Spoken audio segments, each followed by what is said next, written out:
La metodología de investigación científica no tiene por qué ser tediosa y aburrida, puede ser entretenida y divertida. Todo depende de cómo se enfoque su aprendizaje. El objetivo en este caso es enseñarles de manera muy práctica la metodología de investigación científica. Empecemos primero con una falsa percepción de cuál es el objetivo. Los alumnos creen que el objetivo de la investigación científica es para hacer monografías y tesis de grado.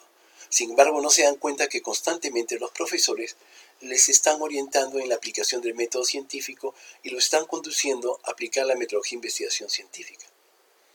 ¿Cuál es el verdadero objetivo? Fomentar profesionales más competitivos, que puedan ser generadores de conocimientos y de esa manera contribuir en las organizaciones, en contribuir en la sociedad y contribuir en el desarrollo del país y del mundo. Siguen sin entender, evidentemente. ¿Y qué pasa si yo le dijera que la investigación científica permite en el alumno desarrollar la habilidad para enfocar y resolver problemas de manera epistemológica? Seguirían sin entender. Entonces veamos casos prácticos para poder entenderlo de una manera más funcional. Veamos, señores. Veamos un caso peruano. Cuando llegó la Southern Corporation al Perú, se demoró 10 años implementar toda una infraestructura para la explotación minera. Y no había mano de obra en la cantidad y calidad necesarias para satisfacer esa necesidad. Entonces tuvieron que acopiar, recoger a muchos campesinos de diferentes zonas rurales y prepararlos y entrenarlos para la actividad minera.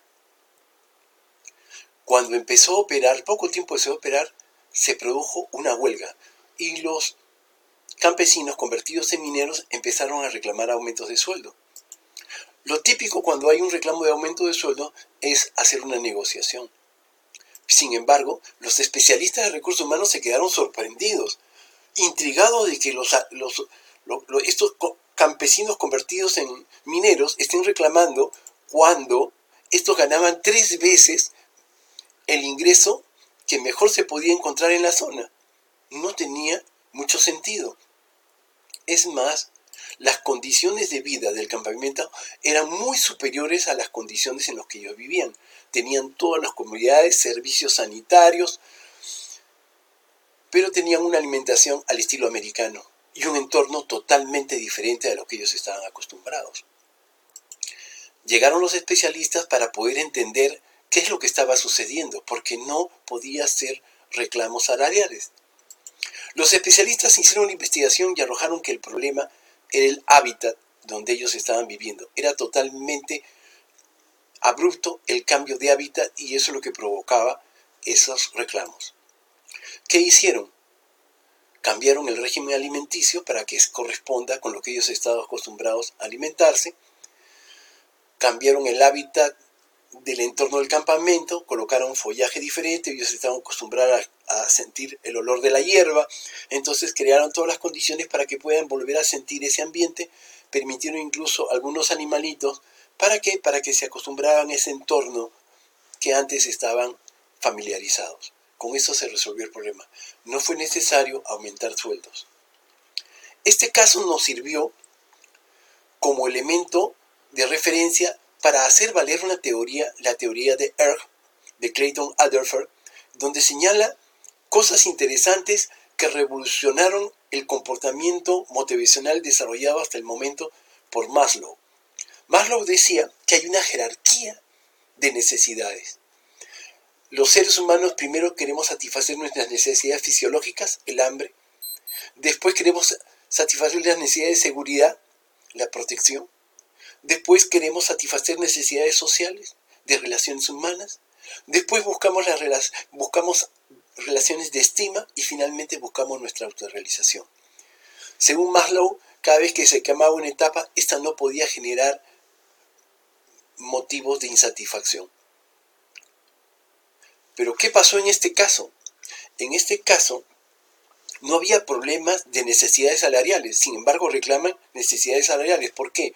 Porque según la teoría de Erg, cuando una necesidad superior no es satisfecha, se produce un efecto rebote y esta se hace presente como una necesidad ya satisfecha.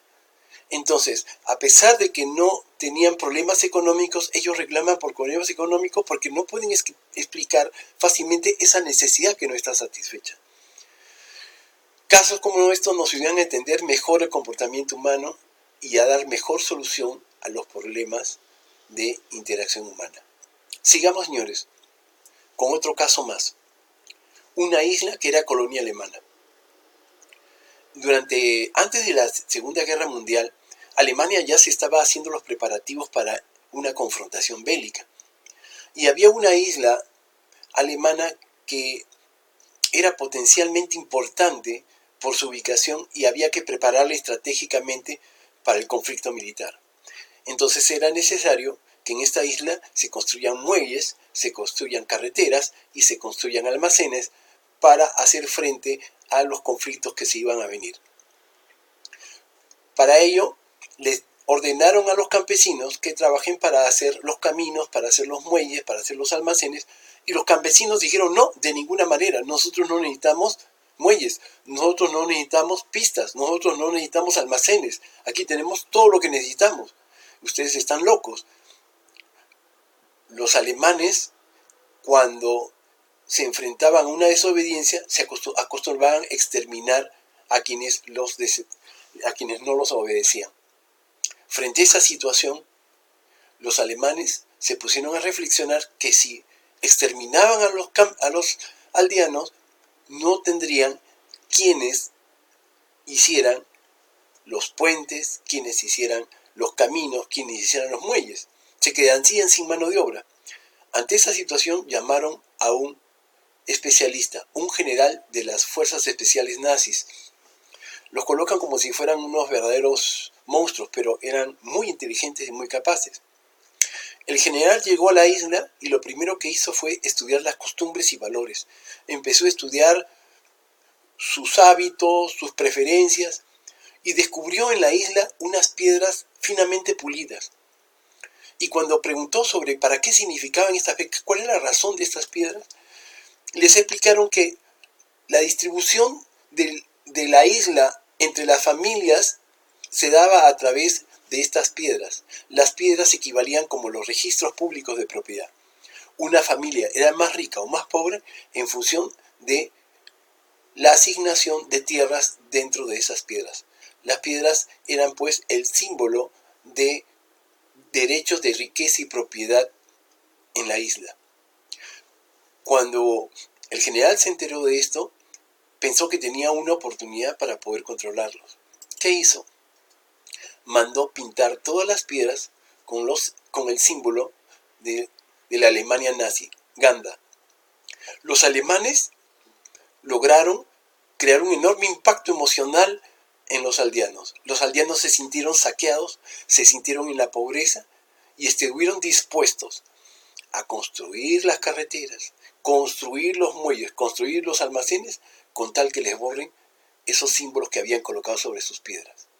Señores, el conocimiento es poder. Estos dos casos no hacen más describir la aplicación científica para poder encontrar conocimientos. Y en la medida que encontramos los conocimientos que necesitamos, podemos lograr ventajas comparativas. El conocimiento es poder cuando se sabe usar. Bueno, muchas gracias. Si quieren conocer un poco más de manera más didáctica sobre investigación científica, les invito a revisar la dirección que se encuentra en la parte inferior en la descripción de este video y podrán aprender de manera entretenida y sin tanto tedio sobre investigación científica. Muchas gracias por su atención.